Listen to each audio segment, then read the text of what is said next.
नमस्कार, मैं हूं अमीश देवगन और आप देख रहे हैं आर पार।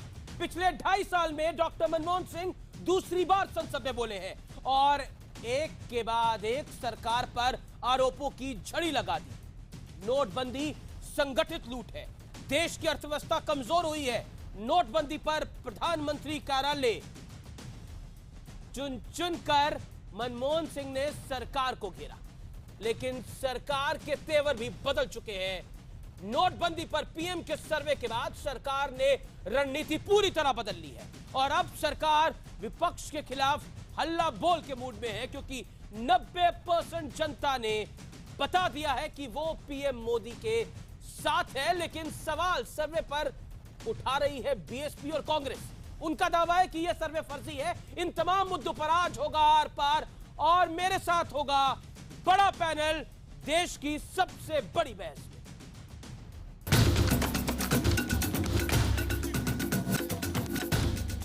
नोटबंदी पर विपक्ष की घेराबंदी जारी है। आज सदन में मोर्चा संभाला पूर्व प्रधानमंत्री मनमोहन सिंह ने और सरकार पर आरोपों की झड़ी लगा दी। 2.5 साल में ऐसा दूसरी बार हुआ जब किसी बड़ी बहस में मनमोहन सिंह शामिल हुए। The way the scheme has been implemented, it's a monumental management failure, and in fact, it is a case of organized loot and legalized plunder. देश ने वो स्कैंडल्स वाली सरकार देखी जिसके दौरान ये ब्लैक मनी जनरेट और क्राइम मनी जनरेट हो रही थी। आज ब्लैक मनी के खिलाफ हुआ कैंपेन उनको ब्लंडर लगने लग पड़ा है। विपक्ष लगातार हंगामा कर रहा था कि नोटबंदी के मुद्दे पर प्रधानमंत्री सदन में आए, लिहाजा पीएम मोदी भी राज्यसभा में मौजूद थे। जब आप भावुक होकर जनता में ऐसा भाषण देने लगते हैं कि लोग मुझे मार देंगे, जला देंगे, तो हम लोग को बड़ी तकलीफ होती है। और खासतौर से समाजवादी पार्टी को, आप उत्तर प्रदेश में निश्चिंत घूमिए, हमारे यहाँ कानून व्यवस्था इतना बढ़िया, आपको कोई छुएगा।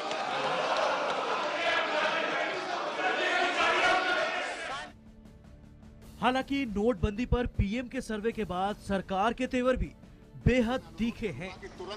सर्वे में 90% लोगों ने नोटबंदी को सही फैसला माना है और सरकार के कदम को शानदार बताया है। 92% लोगों ने इसे भ्रष्टाचार के खिलाफ कारगर हथियार कहा है। कल सर्वे आ रहा था कि प्रधानमंत्री जी ने कुछ बिंदु रखे हैं। नहीं, आप अपने समय से भाषण दीजिए। इनके फैसले का समर्थन किया है, ये बिल्कुल गलत। आप लोकसभा को भंग कराएं, देश में चुनाव कराएं और जो नतीजे आ जाएंगे वो मालूम हो जाएगा कि आपका फैसला सही है या नहीं है। ये सरकार नालायक साबित हुई है। प्रधानमंत्री ने स्वयं इतनी बड़ी घोषणा करी, देश में अफरा तफरी फैला दी, आम आदमी को तकलीफ में डाल दिया, लोगों का पैसा लोगों से छीन लिया। वो कह रहे government is running away from the debate, PM is running away from the debate, nobody is running away from the debate except the people who have given notice. They are running away from the debate. लेकिन सवाल यह है कि अगर देश की जनता PM Modi के साथ है तो क्या विपक्ष देश का मूड समझ पाने में नाकाम हो गया है? आज इसी मुद्दे पर होगा आर पार। और आर पार में आज हम विश्लेषण आपको बताएंगे सरकार के बदले तेवर का। पीएम के सर्वे के बाद सरकार ने अपने तेवर बदले हैं। विपक्ष को पूरी ताकत से घेरेगी अब मोदी सरकार। नोटबंदी पर नहीं होगा कोई समझौता, यह सरकार की तरफ से बात निकल के आ रही है। सरकार के खाते में अब तक 6 लाख करोड़ आ चुके हैं, जो आरबीआई का आंकड़ा आ रहा है। आम लोगों के लिए हो सकता है आने वाले दिनों के अंदर एक बड़ा ऐलान। अब मैं रुक करता हूं अपने पैनल का। मेरे साथ इस पैनल में बीजेपी के national secretary, media chief Shrikant Sharma जुड़ रहे हैं। मेरे साथ इस पैनल में सुधीन भदौरिया है, प्रवक्ता बीएसपी के। मेरे साथ डॉक्टर अजय कुमार है, प्रवक्ता कांग्रेस के। राघव चड्ढा है, प्रवक्ता आम आदमी पार्टी के। सुनील अलग हैं, अर्थशास्त्री और ब्रांड गुरु। मैं इस समय सबसे पहला सवाल भदौरिया साहब आपसे पूछता हूं और मेरी गुजारिश आपसे रहेगी, अब 30 सेकंड में इसका जवाब दीजिएगा। आपको ये सर्वे नरेंद्र मोदी ऐप के जरिए हुआ है, ये क्यों फर्जी नजर आता है? और मायावती ने अचानक लोकसभा भंग करने की डिमांड क्यों कर दी? लोकसभा में आपके पास तो कोई सीट नहीं है, आपको लगता है कहीं चुनाव हो जाए तो एक आधी मिल जाए? इस वजह से? देखिए, ऐसा है, हम दोनों बातों को रखेंगे क्योंकि यह बहस नोटबंदी से शुरू हुई है। नोटबंदी से इस समय परेशान है किसान, बुनकर। दिल्ली से और बंबई से ट्रेनें भर भर के उत्तर प्रदेश, बिहार मजदूर अब खाली हो गया है, वापस लौट रहे हैं। मैं कहना ये चाहता हूं कि ये सर्वे फर्जी इसलिए है क्योंकि अगर ये फर्जी सर्वे ना होता तो जिस तरह के सर्वे पहले आए हैं, बिहार में 25% सीट ना मिली होती और दिल्ली में इनका सफाया ना हुआ होता। आप अपना सर्वे करवा लीजिए, आपके पास भी पार्टी है, आपके पास भी ताकत है, आप अपना सर्वे कराइए। आपका सर्वे क्या कहता है भदौरिया साहब? आपका सर्वे क्या कहता है? आपका सर्वे क्या कहता है? आपका सर्वे क्या जवाब देता है, बताइए मुझे आप। हमारा सर्वे ये कहता है कि इस समय 80 लोग मर चुके हैं, दर्जनों लोग, देश में 1 सैकड़ा लोग मर चुके हैं। किसान लाइन में खड़ा हुआ है, 90 करोड़ लोग लाइन में हिंदुस्तान में आसमान के नीचे खड़े हैं और मोदी जी अपने घर में बैठे हुए हैं। तो जनता है मोदी जी और भाजपा है,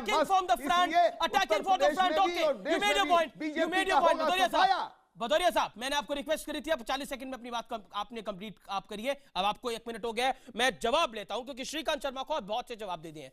Shrikant Sharma, my straight and direct question to you tonight, क्या आपको लगता है जो सर्वे आया, जिस सर्वे में कहा गया 90% लोग लगभग खुश हैं, सरकार का कदम शानदार है, ऐसा 92% लोग कह रहे हैं, भ्रष्टाचार के खिलाफ ये कारगर कदम है, ऐसा 98% लोग कह रहे हैं, भारत में काला धन है, ऐसा 66% लोग कह रहे हैं। मैं आपके पास आना चाहता हूं। मायावती कह रही है ये सर्वे फर्जी है, मायावती कह रही है लोकसभा को भंग करा देना चाहिए और सरकार के तेवर गर्म है, मुस्तैद है। माना क्या जाए, आर पार?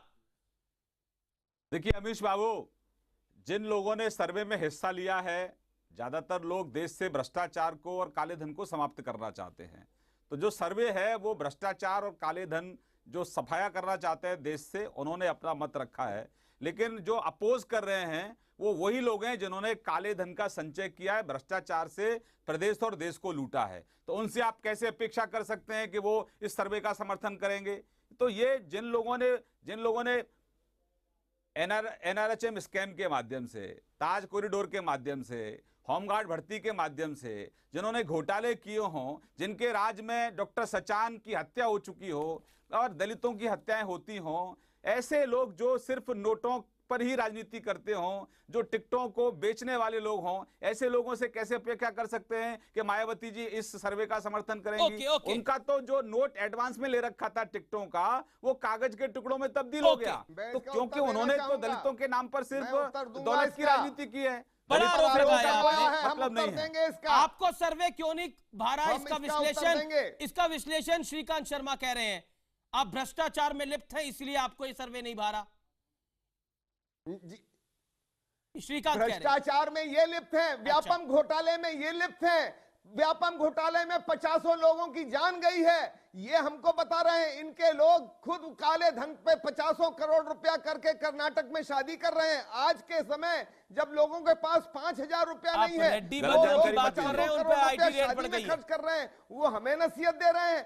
इनके मंत्री इनके MP RK सिंह ने कहा कि टिकट बेचे गए बिहार में। इनके MP हैं, पहले के होम सेक्रेटरी। इनके आज शत्रुघ्न सिन्हा कह रहे हैं कि ये फेंक रहे हैं, इनके पास कोई उत्तर नहीं है। इनके MP खुद इनको सर, मैं श्रीकांत आपके पास आऊंगा। मैं कांग्रेस का पर्सपेक्टिव ले लूं, फिर आपको बड़े सारे जवाब देने हैं। मैं कांग्रेस का रुख करता हूं। डॉक्टर मनमोहन सिंह 2.5 साल में दूसरी बार बोले और आज उन्होंने खूब निशाना साधा इस सरकार के ऊपर।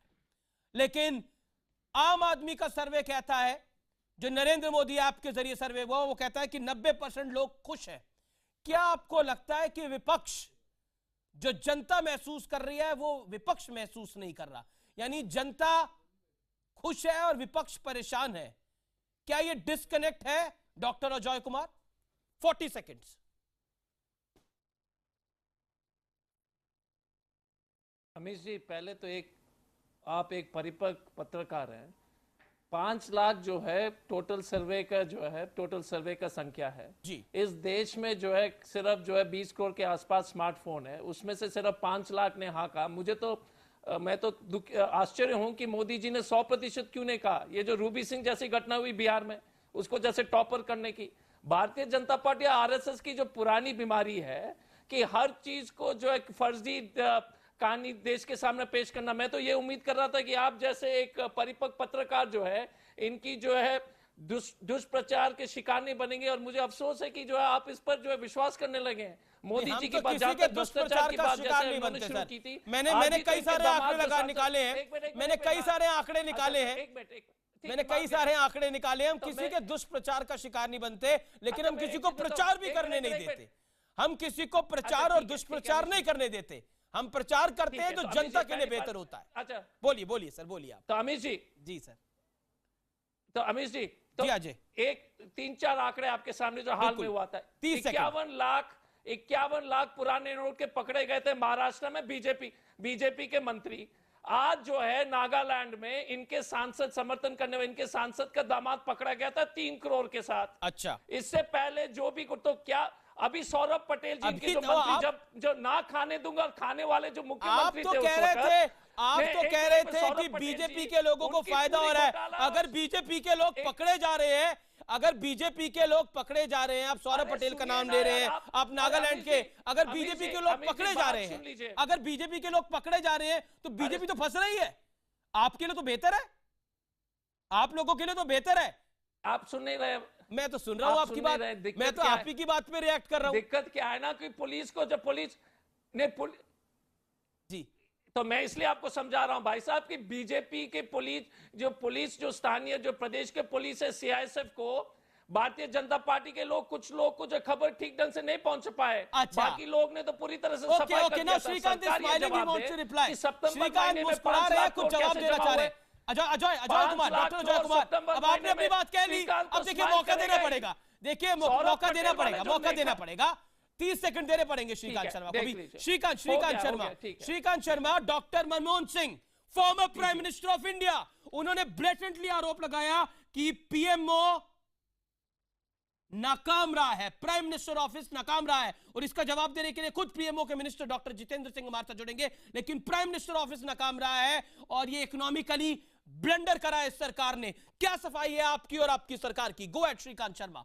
और डॉक्टर अजय कुमार के पॉइंट्स पे क्या कहना चाहते हैं आप? अमित जी, सबसे पहले तो मैं कहूंगा कि मनमोहन सिंह जी का जो बयान है बहुत दुर्भाग्यपूर्ण बयान है, क्योंकि वो संगठित जो लूट की बात कर रहे हैं। मनमोहन सिंह साहब ने 10 साल संगठित रूप मिलकर इस देश को लूटने का काम किया, 12 लाख करोड़ के स्कैम किए, और उन स्कैम में मायावती जी शामिल थी, मुलायम सिंह अखिलेश शामिल थे, और उसमें ममता बनर्जी शामिल थी। तो उनको मतलब दुनिया की ऐसी पहली सरकार के 12 लाख करोड़ का स्कैम हो गया और प्रधानमंत्री को मालूम नहीं। नंबर 2, आप किन लोगों से चर्चा कर रहे हैं? जो लोग इस देश के अंदर भ्रष्टाचार को बढ़ावा देते रहे, काले धन का संचय करते रहे, जिनकी सरकार में सबसे ज्यादा काले धन का संचय हुआ, वो लोग इस सर्वे के समर्थन में कैसे खड़े हो सकते हैं? 2-3 चीजें मैं अपने आप के माध्यम से जानकारी देना चाहता हूं कि 2.5 लाख एक खाते में जमा हो सकते हैं। परिवार में 4 लोग हैं तो 10 लाख जमा हो गया। नंबर 2, किसान के लिए 21,000 करोड़ अभी जो सहकारी बैंक हैं उनके लिए कहा गया है। पहले से ही सरकार ने यह आदेश दिया है कि किसान कोई बीज लेना चाहे तो पुराने नोट से वो बीज ले सकता है। नंबर 2, मैं गांव से आता हूं, अभी गेहूं की बुवाई चल रही है, यूरिया की जरूरत है और बीज की जरूरत है। किसान को दिक्कत है, लेकिन दिक्कत के बावजूद भी किसान इस मुहिम में प्रधानमंत्री के साथ खड़ा हुआ है, क्योंकि उसको मालूम है कि यह मुहिम उसके उज्जवल भविष्य के लिए है, लेकिन आपने जो सर्वे करा, विपक्ष तो सर्वे को फर्जी बता रहा है। साथ पूरी जनता खड़ी हुई है, जो आपने सर्वे करा, श्रीकांत का संचय किया है, जो लोग एसआईटी का गठन नहीं कर पाए 2012 में, आज वो इस सरकार के ऊपर आरोप लगा रहे हैं विपक्षी नहीं लगा पाया। Okay, Raghav Chadha, Aam Aadmi Party also wants to react. Raghav Chadha, आप तो सर्वे के बादशाह रहे हैं, आप लोग तो सर्वे के गुरु रहे हैं। नहीं, एक मिनट, मैं आम आदमी पार्टी के जो हमारे मित्र हैं इनका मैं कोई जवाब नहीं देना चाहता। इनसे ये पूछो, इनसे ये पूछिए, अमित देवगन सवाल इनसे ये पूछो कि रामलीला मैदान के अंदर अन्ना हजारे का जो आंदोलन चल रहा था भ्रष्टाचार के खिलाफ था कि नहीं था? ओके, और सरकार में आते ही ये लोग भ्रष्टाचार के साथ क्यों खड़े हो गए? ये सवाल इनसे पूछो। राघव को 30 सेकंड तो बोलने दीजिए। राघव चड्डा, चलिए अन्ना हजारे की उन्होंने बात कर ली। नहीं, मैं आपसे एक सवाल पूछता हूँ, मैं आपसे, राघव चड्डा, आप लोग तो पूरा केजरीवाल साहब कांप रहे हैं, सब कुछ उनका गड़बड़ हो रहा है। आप कह रहे हो कांप रहे हैं, देश दिल्ली को कपा दिया आपने, दिल्ली कांप रही है। कृपया कर राघव चड्ढा बैठिए साहब, बैठिए राघव चड्ढा, अन्ना हजारे को ये ब्लैक मनी के खिलाफ, अन्ना हजारे को ये ब्लैक मनी के खिलाफ सबसे बड़ी मुहिम नजर आ रही है, लेकिन अरविंद केजरीवाल को ये ब्लैक मनी के खिलाफ मुहिम नहीं नजर आ रही, ये कुछ और नजर आ रहा है। अन्ना हजारे तो आपके गुरु हैं, कोई बड़े कॉर्पोरेट भी नहीं है, उनको ईमानदार मानते हैं नहीं मानते? आप पहले तो बताइए, अन्ना हजारे ईमानदार हैं कि वो भी गलत है? वो तो नरेंद्र मोदी का समर्थन कर रहे हैं। जनता पार्टी, बताइए अन्ना हजारे ईमानदार है कि नहीं? मैं बता, भारतीय जनता पार्टी और कुछ चाटुकारिता में लीन भक्तों ने एक बड़ा डेंजरस नैरेटिव इस देश में बनाना शुरू करा है कि जो लोग नोटबंदी के विरोध में हैं वो भ्रष्टाचारी हैं या वो काला धन का समर्थन करते हैं। अब भारतीय जनता पार्टी ने 2014 में मीनाक्षी लेखी ने 11 अशोका रोड पे प्रेस कॉन्फ्रेंस कर कहा कि नोटबंदी देश को बर्बाद कर देगी। तो यह माना जाए कि भारतीय जनता पार्टी 2014 में एंटी नेशनल थी, भ्रष्टाचार के हित में खड़ी थी और काले धन की व्यापार में लगी हुई थी। रघुराम राजन से लेकर अरुण शौरी से लेकर आपके पूर्व डिप्टी गवर्नर ऑफ आरबीआई केसी चक्रवर्ती से लेकर तमाम बड़े दिग्गजों ने, जो सम्मानित इकोनॉमिस्ट हैं, अन्ना हजारे से थोड़ा घबरा रहे हैं, अन्ना हजारे वाले सवाल से आप घबरा गए थोड़ा। आप भाई साहब, अरे आप भाई साहब, आप क्यों बीच में रोक रहे हैं? आप हमें बात तो पूरी करने दीजिए, हमारी आवाज को दबाइए मत। हाँ, झूठ बोलिए, झूठ जानते हैं, पर आवाज को दबाइए मत, गुमराह करिए, झूठ बोलिए, झूठ। इतने बड़े बड़े लोगों ने इस नोटबंदी की स्कीम के बारे में क्या कहा? ये कहा कि ना इससे भ्रष्टाचार रुकेगा, ना काला धन रुकेगा, ये केवल देश की अर्थव्यवस्था को तबाह कर देगा। मेरे कुछ छोटे बिंदु आप ये बीजेपी के प्रवक्ता के समक्ष रख दीजिए। नहीं, मेरे साथ ब्रांड गुरु अर्थशास्त्री हैं। मेरी बात सुन लीजिए जी, 10 सेकंड और सर, 10 सेकंड चले जाइएगा अर्थशास्त्री के पास, पहले मेरी बात तो सुन लीजिए। जी। हाँ, इन्होंने ये कहा कि पहली बात तो इन्होंने ये कहा कि भाई इससे भ्रष्टाचार मिट जाएगा। अभी गुजरात के अंदर 6 दिन पहले 2-2 हजार के नए नोटों में रिश्वत लेते एक अधिकारी गिरफ्तार हुआ। क्या भ्रष्टाचार रुक गया? इन्होंने आतंकवादी जो फाइनेंस इस्तेमाल करते हैं उनका फाइनेंस बंद हो जाएगा। जम्मू कश्मीर में परसों आपने 2 पॉइंट रखे, जवानों ने 2 आतंकवादियों को मार गिराया। उन आतंकवादियों के पास 2000 के नए नोट कहां से आए? मैं आपके चैनल पर सवाल पूछता हूं, उन आतंकवादियों के पास 2-2 हजार के नए नोट कैसे आए? और मेरा आपकी परेशानी क्या है मुझे समझ नहीं आ रही। आपका बोन ऑफ कंटेंशन क्या है? My straight question sir, Raghav Chadha, you made your point now. आपका बोन ऑफ कंटेंशन क्या है? आप कह रहे हैं आतंकवादियों के पास नए नोट कैसे आए? सवाल ये है या ये नोटबंदी या फिर ये नोटबंदी बंद होनी चाहिए? आपका पॉइंट क्या है? आप कंफ्यूज लग रहे हैं राघव चड्ढा। आप कह रहे हैं कि आतंकवादियों के बाद 2000 के नए नोट कैसे आए? आपका सवाल ये है ये नोटबंदी बंद होनी चाहिए। ये तो प्रॉब्लम लगातार चलती रही है। बोन ऑफ कंटेंशन केवल एक ही है। Okay, tell me that. Bone of contention है, बताइए कि ऐसे कैसे होता है कि नोटबंदी आए, केवल 4 दिन होते हैं, देश की जनता लाइन में लगकर 500-500 हजार के नोट जमा कराती है और 5वें दिन विजय माल्या का 1200 करोड़ रुपए का कर्जा मोदी जी माफ कर देते हैं। अपने मित्रों के it is a right of in the book. ये राइट ऑफ है बुक्स के अंदर। Don't mislead the people of India. आप मिसलीड कर रहे हैं लोगों को। देश के तमाम किसानों का right of. Okay, you made your point. Sunil क्या होता है? ऑडियो आउट, इसका ऑडियो बंद करो, इनका ऑडियो आउट। सुनील लग, मैं straight question to you. Can I just okay, Sunil लग, राघव चड्ढा ने 2 पॉइंट रखे। मैं चाहता हूं राघव जस्ट 1 सेकंड, जो आपने पॉइंट अभी दिया था इकोनॉमी में मंदी आएगी, who's against the move as anti-national. Similarly, all the political parties, जो भी उनके, Ratan Tata is saying it's a good move, so he's a BJP bhakt. So you make up your mind. You can't have it both ways. Hindi मैं भी थोड़ी अंग्रेजी बोल लेता हूं, लेकिन हिंदी में डिबेट है। It's a good move. So I'm not saying you're anti-national. आप देखिए, आप तो कह रहे हैं कि रतन टाटा भी फिर बीजेपी का भक्त हो गया है। सब लोग जो भी प्रो है, लेकिन इकोनॉमी में मंदी, सुनिए ना, इकोनॉमी में इससे मंदी आएगी, कई इकोनॉमिस्ट आशंका जता रहे हैं। इकोनॉमी में इससे मंदी आएगी, कई इकोनॉमिस्ट आशंका जता रहे हैं। I want to answer your questions. Ji Raghav, let me answer the questions. I've heard everybody. Nobody, कोई भी नहीं कह रहा है कि जो लाइन में खड़े में काला धन है। बैंकिंग सिस्टम का, 1 सेकेंड यार, you're not letting me answer. What's the point? Let me finish, then you can carry on the debate. Hindi में सर, हिंदी All में। I'm saying is that look, if your parliament में अगर हिंदी आप में कुछ बोलिए, भी नहीं सर। कह रहे हैं, कोई डिबेट अलाउ नहीं कर रहे हैं, अगर मनमोहन सिंह कह रहे हैं कि मनमोहन सिंह कह रहे हैं जीडीपी गिरेगी, ऑल राइट, एक क्वार्टर के लिए गिरेगी, 10 साल के लिए गिरेगी, नो पॉइंट. लूट हो रहा है मींस जो आप बैंक में डाल रहे हैं वो बैंक गवर्नमेंट विल कभी वापस नहीं करेगी. क्यों आप, why are you misleading the people? एक दो महीने के लिए the prime minister has said कि जरा be patient, we are with you. Of course there are problems, nobody is denying that there are no problems, but don't say loot हो गया मतलब जो बैंक में डाला सब गया. आप जनवरी में विड्रॉ कर लीजिए. और एवरी नेशन में हमारे पास सिर्फ 2% is through the banking system. अभी आप मच्छी लेने जाओ खार मार्केट में, they are all doing it through Paytm. Banking system use कीजिए ना. अब डर क्यों रहे हो? मैं रुक करता हूं. Of course, GDP will come down. Long run, interest rates will come down. Ajay Kumar, EMIs will come down. Ajay Kumar क्या कह रहे हैं आप? Look at the long run of it. Two months in the nation. Ji Ajay, okay, react Ajay Kumar, react Ajay Kumar. Amit ji, Sunil अलग जी से पूछिए, सुनील अलग जी से पूछिए. प्राइम मिनिस्टर ने किया है, बढ़िया मूव है.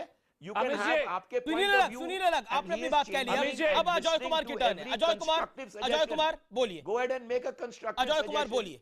Which and the PM is changing every Sunil, day. आपने अपनी बात कह लिया. कुछ कहना चाहता हूं. भदौरिया साहब होल्ड करिए. केवल 10 सेकंड का समय दीजिए. नहीं भदौरिया साहब, पहले Ajay Kumar. I was making my point. Ajay Kumar. Let the political parties fight after this. मैं तो I'm only available for. बोलिए सर, बोलिए. अरे यार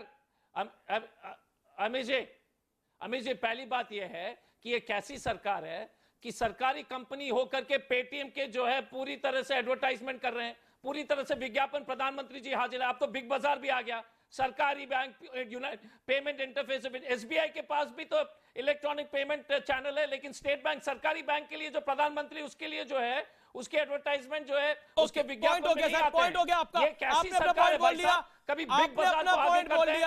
आपने अपना पॉइंट बोल दिया. दूसरी पॉइंट, आपने पॉइंट बोल दिया. एक मिनट, लास्ट पॉइंट. नहीं सर, मेरे को देखिए, पॉइंट भाई साहब, आप लोग अगर आप लोग सब लोग लास्ट पॉइंट 50 सेकंड बोलेंगे, कैसे चलेगी? गरीब से लेकर के उद्योगपति को दे रहे हैं.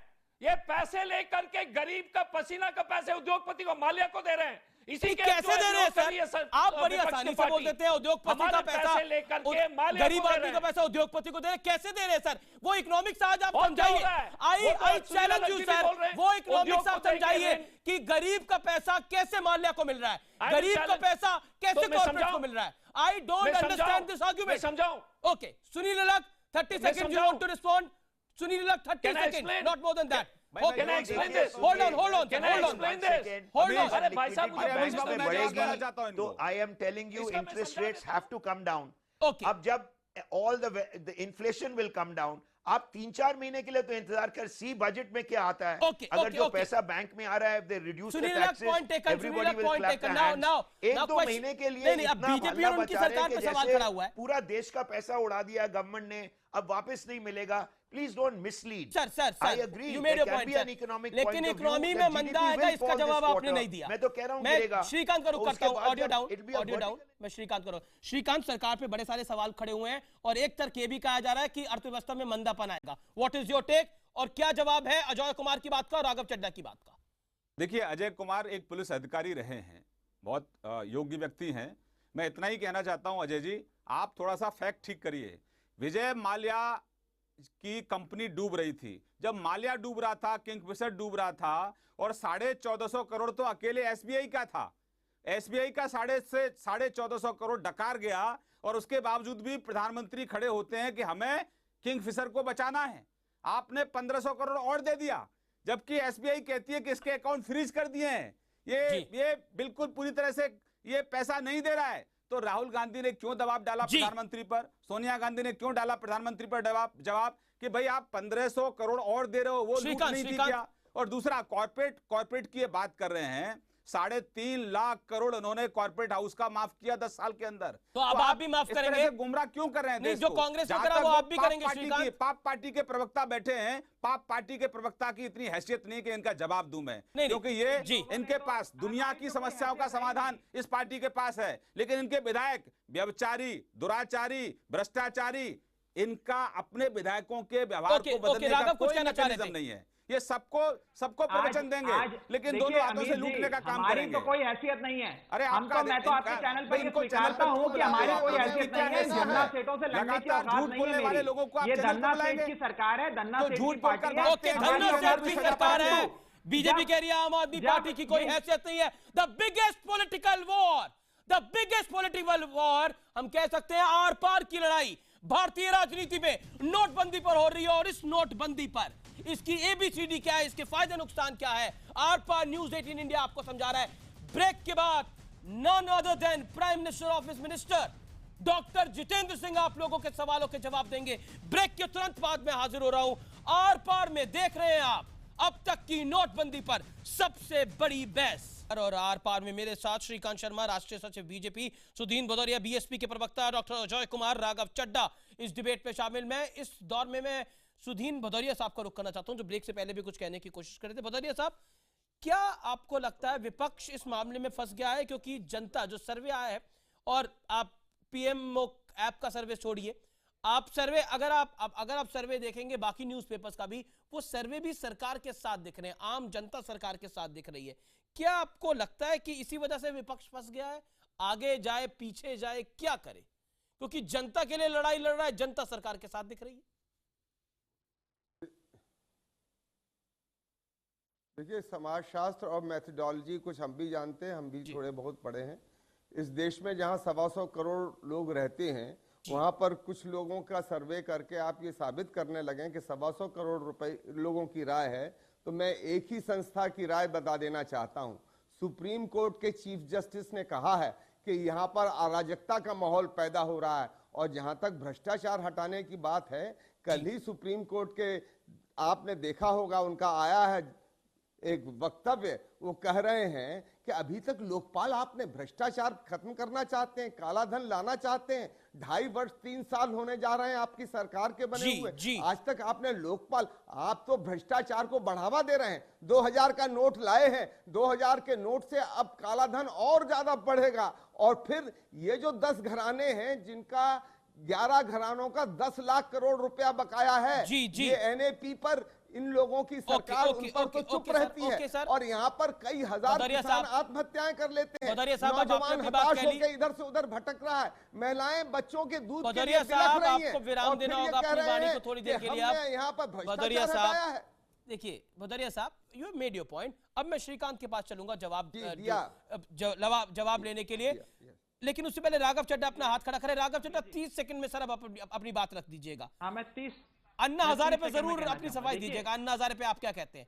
अन्ना हजारे नोटबंदी से खुश है? जी बताइए। देखिए, ऐसा है कि जहां तक ये सर्वे का सवाल है, ये भारतीय जनता पार्टी की जो ग्रास रूट से डिस्कनेक्ट है उसे दर्शाता है। आज भारत एक ऐसा देश है जिसमें 45% जनता के पास बैंकिंग सर्विसेज का एक्सेस नहीं है, ना बैंक अकाउंट है। लगभग 85% जनता के पास स्मार्टफोन्स नहीं है, और ये कहते हैं हम सर्वे करेंगे। और आजकल तो प्रधानमंत्री घड़ी घड़ी आंसू बहाते हैं, घड़ियाली आंसू बहाते हैं। मुझे तो डर ये है कि कल परसों पार्लियामेंट में आकर फिर आंसू ना बहाए कि उनके प्रोपेगेंडा डिपार्टमेंट ने उनको 100% नहीं दिए, केवल 90 और 92% ही वोट दिए। मेरा मोटे मोटे तौर पर एक ही आरोप है। राघव चड्डा, देखिए, अगर हम सेंसिबल डिबेट चाहते हैं तो आप अपनी बात कह के, आपको अपनी बात कह के रुकना पड़ेगा, आपको अपनी बात कह के रुकना पड़ेगा। अब मैं श्रीकांत शर्मा का रुख करता हूं। श्रीकांत शर्मा, तो सुधीन भदौरिया ने बोला और उसके बाद तो राघव चड्डा ने बोला, उसमें मैं एक अपना छोटा सा सवाल जोड़ देता हूं। क्या आपको लगता है मौजूदा परिस्थिति के अंदर सरकार विपक्ष को साधने में कामयाब नहीं हो पा रही, क्योंकि यह जिम्मेदारी सरकार की होती है? अमीश बाबू, पहले तो मैं थोड़ा ये जो बाकी, मैं खैर ये पाप पार्टी वाले का तो मैं जवाब ही नहीं देना चाहता, क्योंकि इन लोगों ने जो जितने पाप किए हैं दिल्ली में, वो चुन चुन के अगर मैं गिनाऊं, ये लोग डेंगू मलेरिया पर अंकुश नहीं लगा सकते, देश के प्रधानमंत्री के ऊपर जरूर आरोप लगाते हैं। नंबर 1, ये डिबेट हो रहा है क्या? सुन लीजिए पहले। नंबर 1 अमीश बाबू। दूसरा, ये जो प्रधानमंत्री जी वाला ये चर्चा कर रहे हैं सर्वे का, उन्होंने 24 घंटे में 5 लाख लोगों ने सर्वे में हिस्सा लिया। नोटबंदी पर उन्होंने लोगों की राय ली थी, तो 24 घंटे में 5 लाख लोगों ने अपनी राय रखी है। तो ये थोड़ा सा अपनी अकल में इजाफा मैं कर देता हूं इन लोगों की में। नंबर 2, हमारा गांव का गरीब दिक्कत है उसको, तमाम दिक्कतें हैं उसको, लेकिन दिक्कतों के बावजूद भी वो प्रधानमंत्री की इस मुहिम में साथ खड़ा है।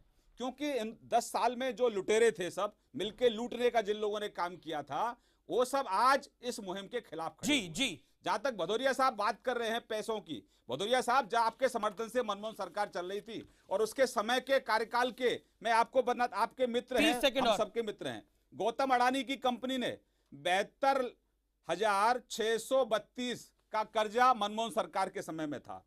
अंबानी के ऊपर 1,13,000 करोड़ का कर्जा। ये सब ये समाजवादी पार्टी, बहुजन समाजवादी पार्टी के सरकार से जो समर्थन से सरकार चली उसका आंकड़ा है। और मैं डॉक्टर साहब आपको बताना चाहता हूं, आपने कॉर्पोरेट हाउस के जो लोन जो माफ किए थे वो 27 लाख करोड़, तो आप किसको गुमराह कर रहे हो?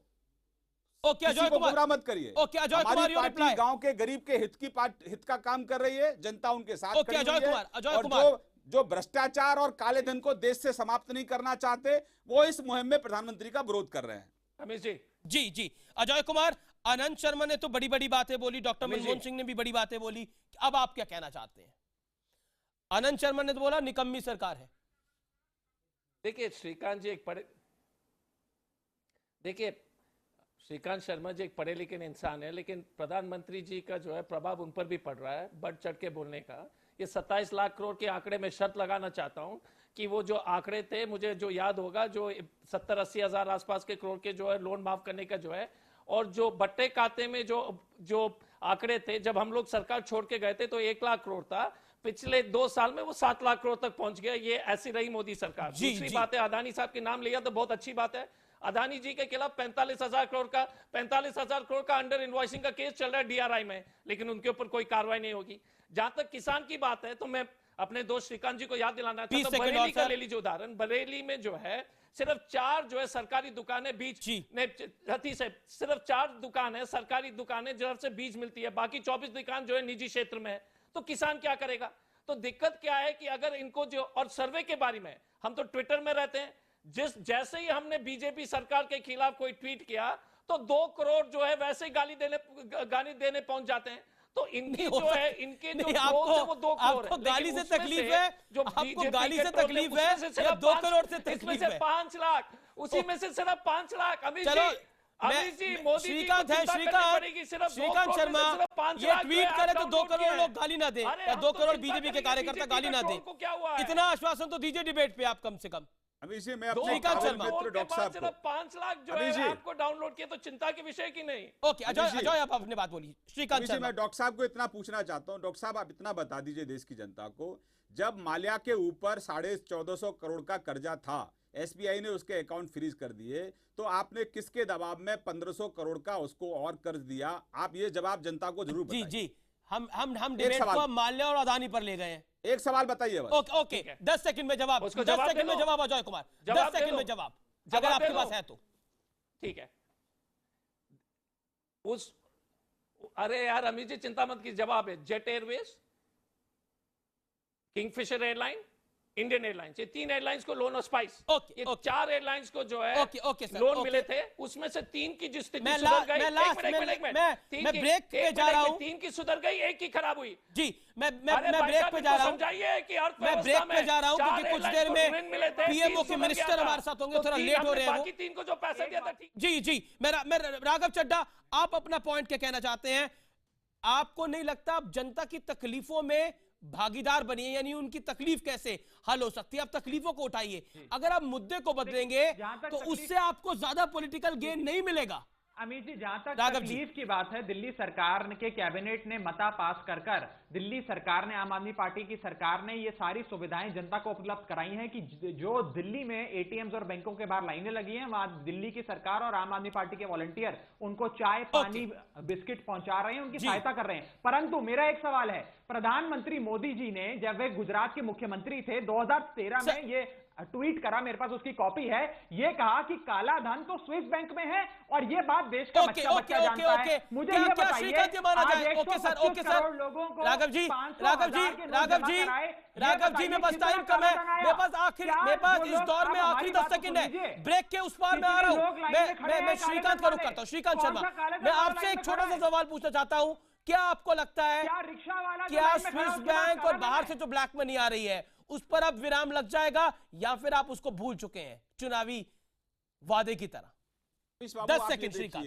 कि सरकार बनते ही एसआईटी का गठन हुआ, विदेशों में कोई पैसा जमा ना करा पाए उसके लिए एक कानून पास हुआ और 10 साल की उसमें कठोर कारावास है। जिन लोगों ने अपने घरों के अंदर बेडरूम के अंदर गद्दों की जगह नोट बिछा रखे हैं उनके खिलाफ कार्रवाई है। तो इसमें पार्टी को दिक्कत क्या है? ब्लैक मनी के खिलाफ कार्रवाई है, लेकिन बाहर से ब्लैक मनी कब आएगी उस पर आप कुछ नहीं कहना चाहते। मैं छोटा सा अंतराल लेता हूं, लेकिन PMO minister doctor Jitendra Singh अब से कुछ देर में लाइव होंगे आर पार में। आप देखते रहिए न्यूज 18 इंडिया, क्योंकि आर पार आपके समक्ष न्यूज मेकर्स लेकर आता है, जो लोग मैटर करते हैं। ब्रेक के बाद थोड़ा डिले हो रहा है, लेकिन वो आ रहे हैं।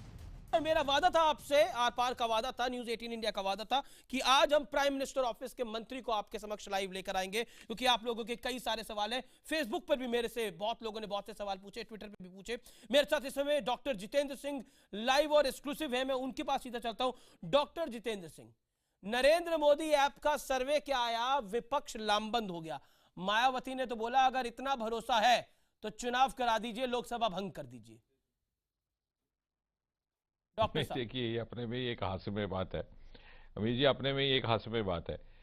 बार बार ये कह रहे हैं कि ये निर्णय जो है ये यूपी के चुनाव को देख करके हुआ, और अगर वाकई ये बात सच है कि यूपी के चुनाव को देख करके किया गया, तो इसका अर्थ ये हुआ कि इस निर्णय के परिणाम स्वरूप यूपी के लोग भाजपा से प्रभावित होकर के भाजपा के पक्ष में वोट देंगे, तभी तो ये निर्णय किया होगा अगर चुनाव को देख के किया है। और दूसरे शब्दों में इसका अर्थ ये हुआ कि जो लोग ये आरोप लगाने का प्रयास कर रहे हैं कि सरकार ने यूपी के चुनाव को मद्देनजर रखते हुए ये निर्णय किया है, वो अप्रत्यक्ष रूप से ये भी बात स्वीकार कर रहे हैं कि इस निर्णय को लोगों का समर्थन प्राप्त है और प्राप्त आने वाले समय में भी होने वाला है और वोट में परिवर्तित होने वाला है। तो वो स्वयं ही इस बात को स्वीकार कर चुके हैं कि इस निर्णय से यूपी के लोग प्रसन्न हैं, संतुष्ट हैं, प्रभावित हैं और भाजपा को इससे लाभ होने वाला है। लेकिन जो सर्वे कराए नरेंद्र मोदी ऐप ने, उसको मायावती फर्जी बता रही है, कांग्रेस उसको मानने को तैयार नहीं है। क्या कहेंगे आप उनको? अब देखिए, ये तो वो पहले दिन से ही इस प्रकार की बातें कर रही हैं। अब चुनाव आने वाला है, यूपी में उनका अपना सर्वे क्या नतीजा दिखाएगा ये हमारे सामने आ जाएगी बात। पहले वो उससे तो जूझ लें। अच्छा डॉक्टर साहब, एक बात बताइए, पिछले 2.5 साल से सरकार और विपक्ष में लगातार टकराव बन रहा है, आखिर कमी किस तरफ से आपको दिखती है? क्योंकि आज डॉक्टर मनमोहन सिंह भी बोले, डॉक्टर मनमोहन सिंह ने तो आज बड़े भारी भरकम शब्दों का इस्तेमाल कर दिया सदन के अंदर। उन्होंने इसको संगठित लूट और कानूनी चूक बता दिया। आनंद शर्मा ने कह दिया कि ये सरकार जो है वो ये निकम्मी है। क्या कहना चाहते हैं आप प्रधानमंत्री कार्यालय के मंत्री हैं, आपका जवाब बेहद इंपॉर्टेंट होगा। देखिए अमित जी, पहली बात तो ये कि इस तरह की बात अपेक्षित नहीं थी पूर्व प्रधानमंत्री जी की ओर से, लेकिन अंततः क्या सत्य है, क्या गलत है, क्या ठीक है, क्या ठीक नहीं है, इसका फैसला इस देश की 130 करोड़ जनता ने करना है।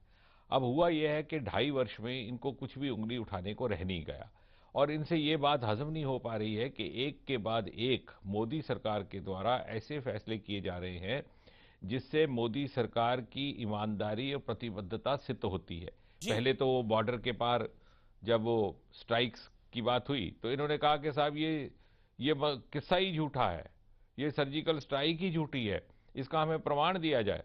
अरे साहब, जो देश की सुरक्षा को दांव पर रख करके इस प्रकार की मांग कर सकते हैं, उनसे भला और क्या मांग हो सकती है। अब जहां तक ये इस फैसले का संबंध है, 8 नवंबर के फैसले का, देश के कोने कोने में प्रवास करने का अवसर रहा है। आप किसी भी व्यक्ति से पूछिए, वो कहते हैं कि साहब अगर शुरू में हमें थोड़ी बहुत असुविधा झेलनी भी पड़े, परंतु हम इस फैसले का स्वागत करते हैं। अब ये बात इसको सुनने को तैयार नहीं है। अब दिक्कत ये है कि परेशानी लोगों को नहीं है, परेशानी इन कुछ एक चंद एक लोगों को या इन राजनेताओं को है, और उसका 2 कारण हो सकते हैं। या तो इनके पास छिपाने को बहुत कुछ है और दिखाने को कम, या फिर इन्हें लगता है कि देश की जनता इससे मोदी जी की ईमानदारी और उनके साहस और करेज और कन्विक्शन से प्रभावित है। जी, मेरे साथ डॉक्टर अजय कुमार भी हैं जो कि कांग्रेस के फॉर्मर मेंबर ऑफ पार्लियामेंट हैं और मौजूदा में प्रवक्ता हैं। डॉक्टर अजय कुमार, 30 सेकंड में आप अपना पॉइंट क्या रखना चाहते हैं? डॉक्टर जितेंद्र सिंह को आप अपना पॉइंट क्या रखते हैं? Is a PMO minister. 30 second sir. Doctor Ajay Kumar. देखिए अमित जी, मैं जितेंद्र जी के साथ बहस नहीं करना चाहूंगा, लेकिन कुछ बातें उनके सामने जरूर रखना चाहूंगा। 30 सेकंड। एक पहली बात है कि अगर इतनी ईमानदारी की जो ढिंडोरा बीजेपी पीट रही है, तो सौरभ पटेल जी की जो बात आ रही है, अभी जो है बीजेपी के मंत्री जी जो 51 लाख के साथ पकड़े गए, तो क्या ये सब ढोंग है? क्या 51 लाख के साथ पकड़े गए महाराष्ट्र के मंत्री पर कोई कार्रवाई नहीं? सौरभ पटेल जी के हर जगह से बातचीत हो रही है। तो जो ईमानदारी की जो ढिंडोरा पीट रहे हैं बीजेपी की, जो है थोड़ा सा गले से बात नहीं उतरती है। दूसरी बात है, सर्जिकल स्ट्राइक में पूरा देश ने समर्थन किया। बीजेपी की पुरानी आदत हो नहीं, और जो लास्ट में जितेंद्र जी यही अनुरोध करूंगा कि जो इनके साथ सरकार के साथ नहीं है वो देश विरोधी हो जाते हैं। और लास्ट में मीनाक्षी लेखी जी जब डिमोनेटाइजेशन के बारे में 2014 में बोल रहे थे बीजेपी, तो तब की 2014 की बीजेपी देशद्रोही। मैं अजय जी, आपने अपनी बात रख ली, मैं जवाब ले लेता हूं। डॉक्टर जितेंद्र सिंह जी, जो आपकी बात नहीं मानता वो देश विरोधी हो जाता है, कांग्रेस ये कह रही है, जवाब क्या है आपका? 40 सेकंड सर। नहीं, ऐसा देखिए, ऐसा किसी ने नहीं कहा और ऐसा कभी कहा भी नहीं गया। आप एक भी ऐसा वक्तव्य या ऐसा स्टेटमेंट किसी भी भारतीय जनता पार्टी के नेता की ओर से कहीं पर भी कोट करके उदाहरण के तौर पर सामने रखिए जहां पे ये कहा गया हो कि जो हमारा समर्थन नहीं करता वो देशद्रोही है। लेकिन हमने ये जरूर कहा है कि आप हम पर आरोप लगाइए झूठा या गलत, हम उसको गलत साबित करेंगे। आप सरकार पर आरोप लगाइए, हम उसे गलत साबित करेंगे। आप हमारी पार्टी पर आरोप लगाइए झूठा गलत, हम उसे गलत साबित करेंगे। परंतु हमारे साथ राजनीतिक दांवपेच करने के लिए ऐसी बात ना करिए जिससे सेनाओं का मनोबल कम हो, जो सैनिक जिनके कारण हम सुरक्षित हैं उनका मनोबल कम हो। उस प्रकार की अगर यदि आप देश के खिलाफ बात करेंगे तो उसके लिए कोई किसी प्रकार का कोई रियायत नहीं रहेगी। इतना केवल हमारा निवेदन है। जी चलिए डॉक्टर साहब, आपका बहुत बहुत शुक्रिया मेरे साथ जुड़ने के लिए। फिलहाल आर पार को यही वाइंड अप करते हैं, लेकिन आप देखते रहिए न्यूज़ 18 इंडिया। नमस्कार।